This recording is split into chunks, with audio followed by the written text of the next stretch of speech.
Welcome to Shalom World Podcast. Welcome once again to the Benedictine Monastery of Holy Cross in Rostrevor, County Down, Northern Ireland.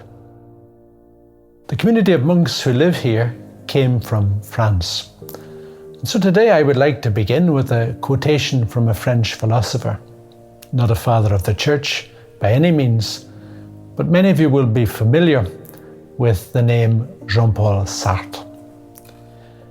And Jean-Paul Sartre is associated with this saying, "L'enfer, c'est les autres." Literally, hell is others, usually translated in English to read, hell is other people. Well, there's a gospel story which tells us the direct opposite.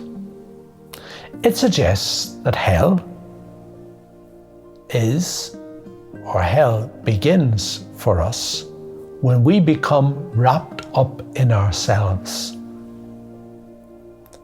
I would like to read that story for you. In the story, we hear of a man dressed in a colour that we associate with Lent, purple.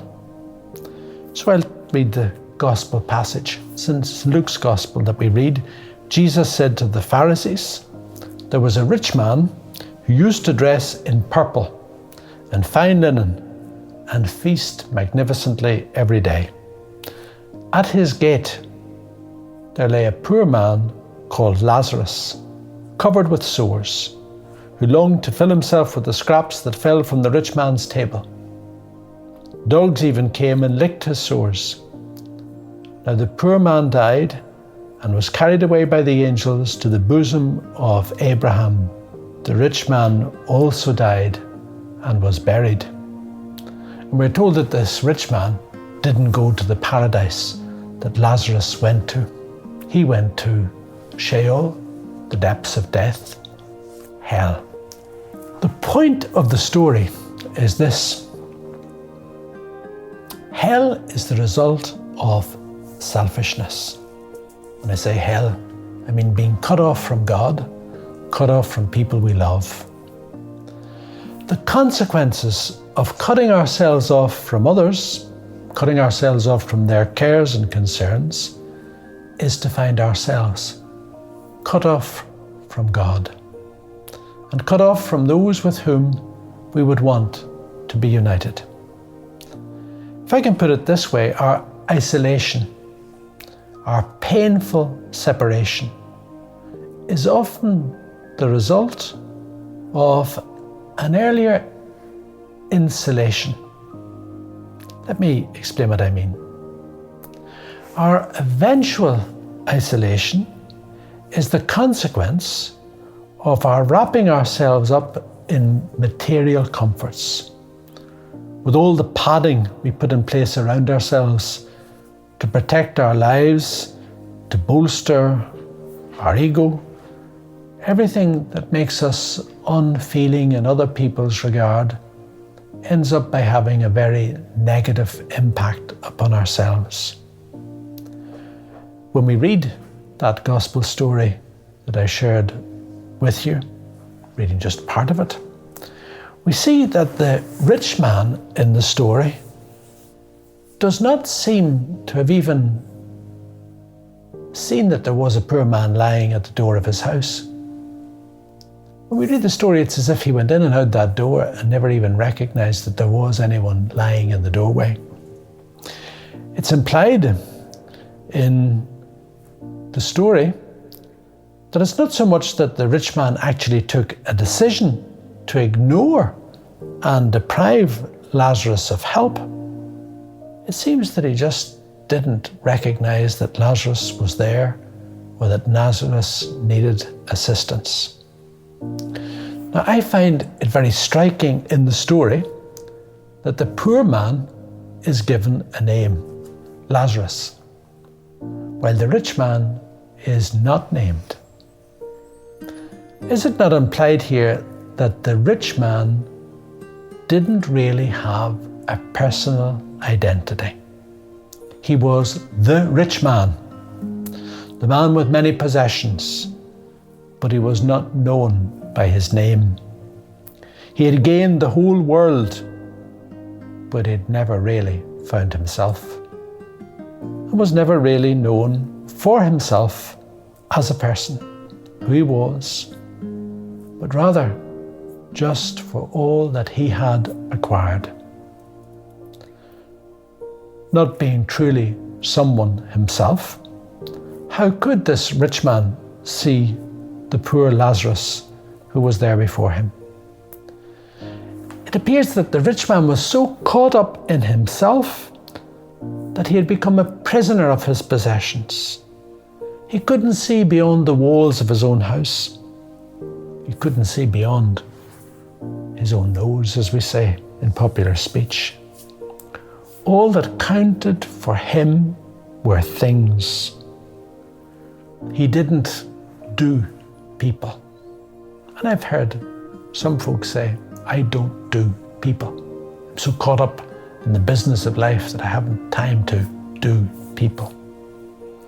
Many great entrepreneurs are like that. They will tell you that the only way to the top in the world is to ignore other people, those who might stand in your way as you climb the ladder. They will tell you that the only way to the top is to trample upon, or at least to step over, those people who get in the way. While such entrepreneurs may be remembered for what they've left behind by way of material wealth, they will rarely be remembered for the persons they were. The rich man in today's gospel passage that I'm talking about, the story of Lazarus, is symbolic of so many self-centered men and women. He's symbolic of all those who, while they think they have gained the whole world, are actually held in its grip and have lost their very selves in the process of gaining wealth, reputation, whatever it is that gives them their status, their imagined selfhood. Not what we have that makes us ourselves, but who we are.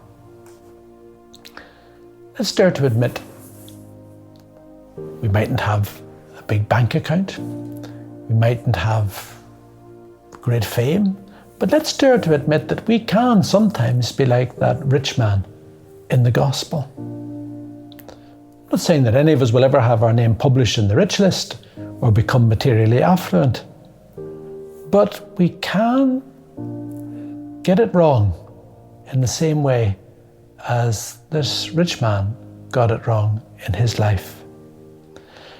We can get it wrong when we become so preoccupied by ourselves, by our status, by our achievements, by our wealth, whatever it is, that there is no room left in our lives for others.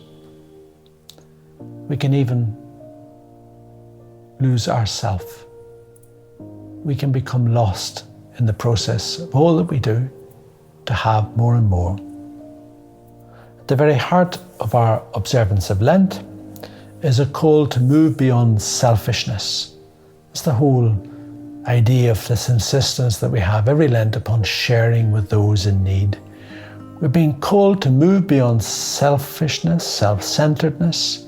We're being called to be attentive to those around us, all who are beckoning for our help.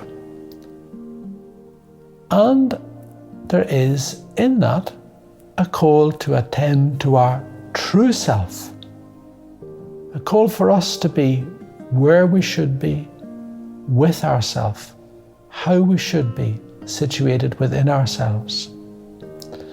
The gospel story of the rich man and Lazarus reminds us of the proximity of those to whom we should be more attentive. It's not a question of exercising telescopic charity. It's easy to think of those who are at a great distance from us. But rather, the real call is to be attentive to those who are on our doorstep, under our very nose, as it were. Maybe in the same room as us, even as we listen to this reflection today. Without denying that there are real material needs of people that we have to consider and whom we should reach out to and share something with to help them have a minimum of human dignity. There are other forms of poverty that we also need to be attentive to in people around us. And it's important for us to be aware of those other forms of poverty, not just physical poverty, but the other needs that people have.